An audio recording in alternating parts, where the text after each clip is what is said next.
വമ്പൻ താരങ്ങളുടെ സിനിമകളെല്ലാം റിലീസിന് മുമ്പ് OTT പ്ലാറ്റ്ഫോമുകൾ ഏറ്റെടുക്കുന്നത് സ്ഥിരം കാഴ്ചയായിരുന്നു. വലിയ തുകക്ക് സൂപ്പർസ്റ്റാർ സിനിമകളെല്ലാം വിറ്റുപോകുന്നത് വലിയ വാർത്തയായ കാലം മാറിയെന്നാണ് പുതിയ റിപ്പോർട്ടുകൾ. തിയേറ്ററിൽ ഭേദപ്പെട്ട വിജയം നേടിയാൽ മാത്രമേ OTT പ്ലാറ്റ്ഫോമുകൾ ഏറ്റെടുക്കുകയുള്ളൂ എന്ന നിലയിലാണ് ഇപ്പോൾ കാര്യങ്ങൾ. മലയാളത്തിലെ മുൻനിര താരങ്ങളായ മോഹൻലാൽ, മമ്മൂട്ടി, പൃഥ്വിരാജ് എന്നിവരുടെ ബിഗ് ബജറ്റ് സിനിമകളാണ് OTT പ്ലാറ്റ്ഫോമുകൾ ഏറ്റെടുക്കാതെ നിൽക്കുന്നത്. മൂന്ന് പേരുടെയും മുന്നത്തെ സിനിമകളെല്ലാം തിയേറ്ററിൽ വിജയിച്ചിട്ടുണ്ടെങ്കിലും വലിയ ബജറ്റിലെത്തിയ സിനിമകൾ വിറ്റുപോകാത്തതാണ് സോഷ്യൽ മീഡിയയിലെ ചർച്ച. മമ്മൂട്ടിയുടെ ബിഗ് ബജറ്റ് ചിത്രം ബസൂക്കയാണ് ഇതിൽ ഏറ്റവും പഴക്കമുള്ള ചിത്രം.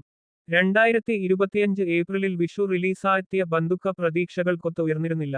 റിലീസ് ചെയ്ത് ഒരു വർഷമാകാറായിട്ടും ഒടിടിയിലെത്താത്ത ബസൂക്ക ട്രോൾ പേജുകളിൽ വലിയ ചർച്ചയാകുന്നുണ്ട്. നവാഗതനായ ഡിനോ ഡെന്നീസാണ് ബസൂക്കയുടെ സംവിധാനം.